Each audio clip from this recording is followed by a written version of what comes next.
Morning students, ఈరోజు మన topic subsidiary books గురించి మనం తెలుసుకుందాం. Subsidiary books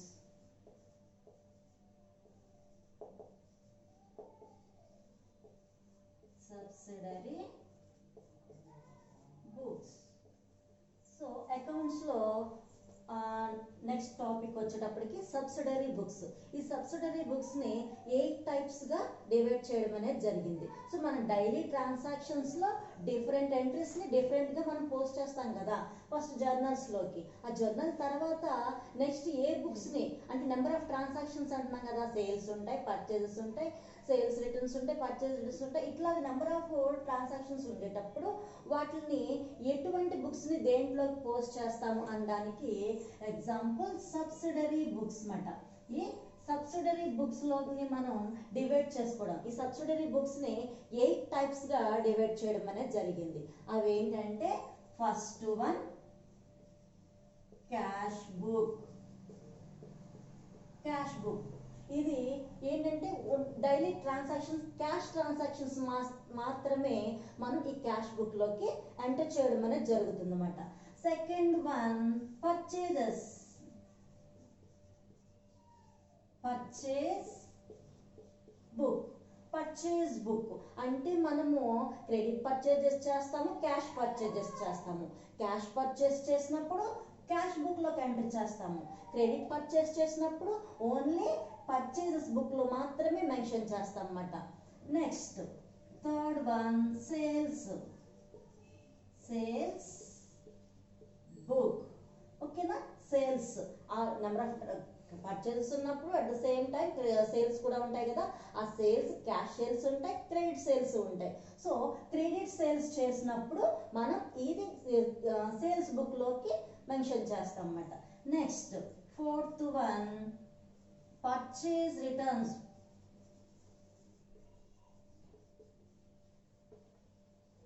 returns book. Purchase returns books. ఒకవేళ మనం ఆ నెంబర్ ఆఫ్ ఐటమ్స్ పర్చేస్ చేస్తాం, అవన్నీ సేల్స్ కాలేనప్పుడు ఏం చేస్తాము, లేకపోతే డ్యామేజ్ వచ్చినప్పుడు కానీ సో దాన్ని మళ్ళీ మనం రిటర్న్ చేయడం అనేది జరుగుతుంది. సో దాన్ని దేంట్లో నోట్ చేస్తామంటే పర్చేజ్ రిటర్న్స్ బుక్ లోకి మెన్షన్ చేస్తాం అన్నమాట. Next fifth one sales returns. Sales returns book చెప్పుకున్నాం కదా. సేల్స్ కూడా అన్ని సేల్స్ చేయలేకపోవచ్చు, సమ్ డ్యామేజెస్ ఉండొచ్చు. దాన్ని మళ్ళీ మనం సేల్స్ రిటర్న్స్ అనేది సెండ్ చేస్తామంట. దాన్ని దేంట్లో నోట్ చేస్తామంటే సేల్స్ రిటర్న్స్ బుక్ లోకి నోట్ చేయడం అనేది జరుగుతుంది అనమాట. Next sixth one bills. Bills payable. Payable book. Bills payable book and bills అంటే క్రెడిట్ పర్చేస్ చేసినప్పుడు బిల్ నోట్ చేస్తాం కదా. సో ఆ బిల్స్ ఏమన్నా వచ్చినప్పుడు ఈ బిల్స్ బుక్ లోకి నోట్ చేస్తాము. Bills receivable. And seventh one bills. Bills payable, bills receivable. Bills receives book.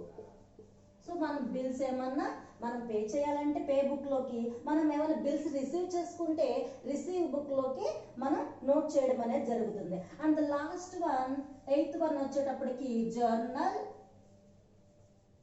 Journal book.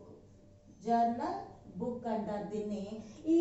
ఈ సెవెన్ ట్రాన్సాక్షన్స్ కి ఏమైతే మనం చెయ్యడం లేదో, ఈ 7 ట్రాన్సాక్షన్స్ లో మనం ఏమైతే నోట్ చేయడం లేదో మిగిలినవి ఏమన్నా ఉంటే దాన్ని జర్నల్ బుక్ లోకి నోట్ చేయడం అనేది జరుగుతుంది అనమాట. ఈ విధంగా 8 టైప్స్ ఆఫ్ సబ్సిడరీ బుక్స్ అనేవి ఉన్నాయి. Subsidiary books 8. ఆ 8 అనేది cash book, purchase, sales, sales purchase returns, sales returns, bills payable, bills receivable and journal and proper అంటారు దీన్ని. జర్నల్ బుక్ అంటారన్నమాట. ఈ మిగిలిన వాటిల్లో ఏవైతే చేయలేదో దాన్ని దీంట్లో జర్నల్స్ లో మెన్షన్ చేయడం అనేది జరుగుతుంది అనమాట. సో ఇప్పుడు మనం ఫస్ట్ జర్నల్ బుక్ గురించి మనం డిస్కస్ చేసుకుని తర్వాత రిమైనింగ్ బుక్స్ గురించి మనం డిస్కస్ చేయడం అనేది జరుగుతుంది అనమాట. డిస్కస్ చేయడం అనేది జరుగుతుంది. సో ఇది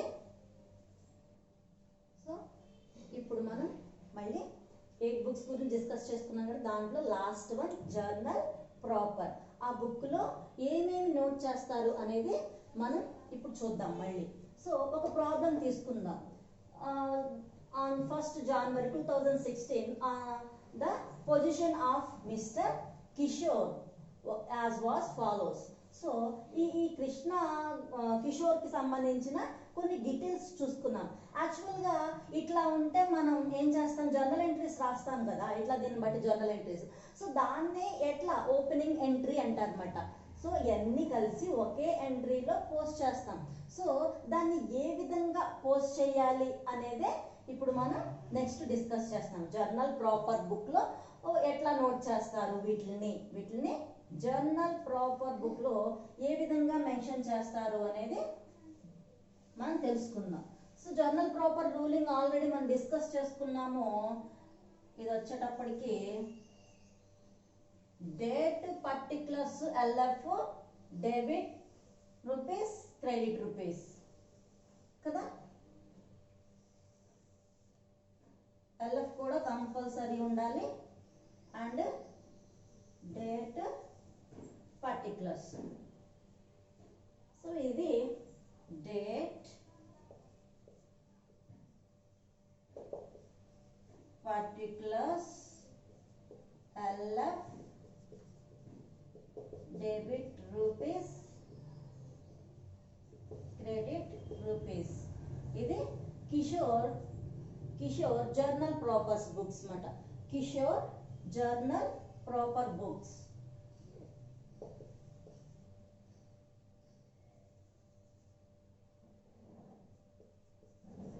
కిషోర్ బుక్స్ లో నెంబర్ ఆఫ్ ట్రాన్సాక్షన్స్ ఉన్నాయి. Stock in hand first one, stock in hand. So date ఎప్పుడని చెప్తున్నారు, January 2016 January 1st నే నెంబర్ ఆఫ్ ట్రాన్సాక్షన్ జరిగింది ఒకే డేట్ లో. So stock in hand 2400. Stock in hand ఏంటి, asset. Stock in hand. So మనకి ఇది డెబిట్ అవుతుంది 2400. Next plant and machinery. Second one plant and machinery. ఇది కూడా ఏంటి, సేమ్ డేట్ డీటెయిల్స్ పెట్టుకుందాం మనం. సేమ్ డేట్ న plant and machinery asset. So అది కూడా debit. Plant and machinery amount 1000 rupees. And the next one creditors. So creditors అంటే రుణదాతలు. సో మనకి ఇచ్చిన వాళ్ళు. క్రెడిటార్స్ అనేది క్రెడిట్ అవుతుంది. సో ఇక్కడ ఏంటంటే నెంబర్ ఆఫ్ ట్రాన్సాక్షన్స్ ఉన్నాయి కదా, డెబిట్ ఎంత వస్తుందో ఇది మనం ఇక్కడ మెన్షన్ చేసుకుందాం. To creditors amount 800. క్రెడిట్ లో మనం అమౌంట్ వేయాలి 800. Next loan from Sita. ఇది కూడా లోన్ ఫ్రమ్ సీత అంటే తెలుసు కదా మనకు, అప్పు. అది కూడా లోన్ ఫ్రమ్ సీత.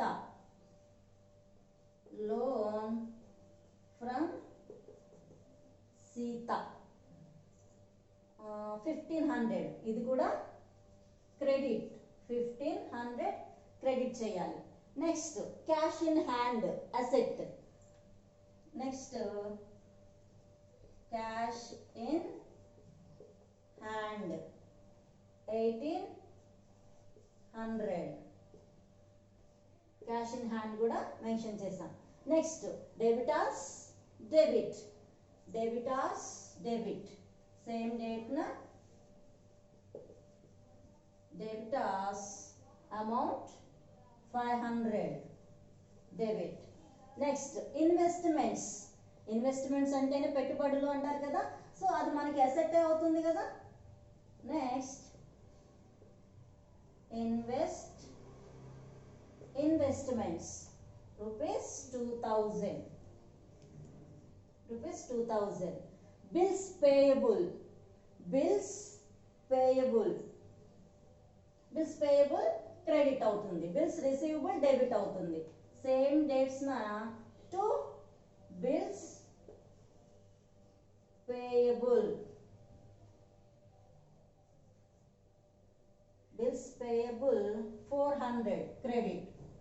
సో ఇప్పుడు ఈ డెబిట్ అమౌంట్స్ ఎంత, క్రెడిట్ అమౌంట్స్ ఎంత అని మనం క్యాల్కులేట్ చేసుకోవాలి. డెబిట్ అమౌంట్స్ ఊరికి ఇక్కడ నేను రఫ్ చేస్తాను.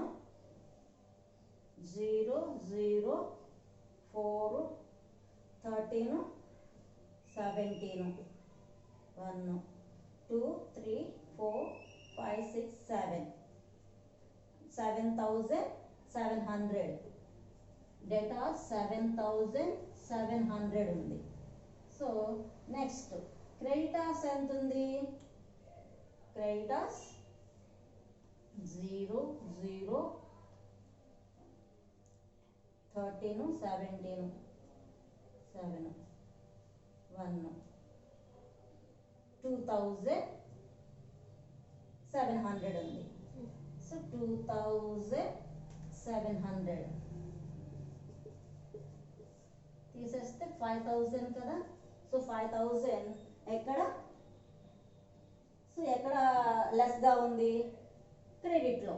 సో దాన్ని ఏమంటారు, టు క్యాపిటల్ అకౌంట్ కి మనం ఆ 5,000 ని ట్రాన్స్ఫర్ చేయాలి, 5,000 ని ట్రాన్స్ఫర్ చేయాలి అన్నమాట. సో ఈ విధంగా మనం జర్నల్ ప్రాపర్ అనేది మెన్షన్ చేస్తాం అన్నమాట. ఓకే, డైలీ ట్రాన్సాక్షన్స్ లో ఎటువంటి అసెట్స్ ఏంటి, లయబిలిటీస్, అసెట్స్ లయబిలిటీస్ గురించి మనం ఓపెన్ ఎంట్రీ అనేది చేస్తాం అన్నమాట. ఈ ఓపెనింగ్ ఎంట్రీ అనేది ఈ విధంగా మెన్షన్ చేస్తారన్నమాట. సో ఎవరి బుక్స్ అయితే వాళ్ళ బుక్స్ లోకి మనం మెన్షన్ చేయడం అనేది జరుగుతుంది. ఇట్లా జర్నల్ ప్రాపర్ బుక్స్ ఇట్లా మెయింటైన్ చేస్తారన్నమాట. జర్నల్ ప్రాపర్ బుక్స్ ఇట్లా నెంబర్ ఆఫ్ ట్రాన్సాక్షన్, అసెట్స్ ఏంటి, లయబిలిటీస్ ఏంటి, బిల్స్ రిసీవబుల్, బిల్స్ పేయబుల్, ఇంకా ఏమన్నా ఉంటే అవన్నీ కూడా ఇట్లా సింగిల్ ఎంట్రీగా ఇండివిజువల్ గా తీసుకోకుండా, కాష్ ఇన్ హ్యాండ్ అని ఇండివిజువల్ గా తీసుకోకుండా మనం ఏమంటాము అంటే ఈ విధంగా మెన్షన్ చేసుకుంటూ పోతాం అన్నమాట. సో సేమ్ డేట్ ఇవన్నీ కూడా ఒకే రోజు జరిగిన ట్రాన్సాక్షన్స్, ఒకే సింగిల్ డేలో జరిగిన ట్రాన్సాక్షన్స్ ఇవన్నీ కూడా. ఈ విధంగా టోటల్ పోస్టింగ్ అనేది నీట్ గా డెబిట్ అమౌంట్ డెబిట్ కాలంలో, క్రెడిట్ అమౌంట్ క్రెడిట్ కాలంలో అనేది మెన్షన్ చేయాల్సి ఉంటుంది. ఇది జర్నల్ ప్రాపర్ గురించి ఫుల్ డీటెయిల్స్ అన్నమాట. సో ఈ సబ్సిడరీ బుక్స్ 8 లో జర్నల్ ప్రాపర్, ఈ దీనికన్నా మిగిలినవి బిల్స్ పేయబుల్, బిల్స్ రిసీవబుల్ అవి. Next purchase returns, sales returns, cash book. ఈ క్యాష్ బుక్ అనేది ఓన్లీ ఏం చేస్తామని చెప్పాము, ఓన్లీ క్యాష్ ట్రాన్సాక్షన్స్ మాత్రమే మనం క్యాష్ బుక్ లో మెయింటైన్ చేస్తాము. రిమైనింగ్ డెబిట్ క్రెడిట్ పర్చేజెస్ చేసినా, క్రెడిట్ సేల్స్ చేసినా, ఇంకేమన్నా చేసినా మనం డిఫరెంట్ బుక్స్ లో అనేది మెన్షన్ చేసుకుంటాం అన్నమాట. ఇవన్నీ కాకుండా పర్చేజెస్ కానీ, సేల్స్ కానీ, ఇంకేమన్నా కాకుండా ఉన్నవి ఏమన్నా ఉంటే ఈ జర్నల్ ప్రాపర్ బుక్ లోకి మెయింటైన్ చేస్తాము అనేది ఇప్పుడు మనం తెలుసుకున్నాం. జర్నల్ ప్రాపర్ బుక్ లోకి మెయింటైన్ చేస్తాం. ఓకే.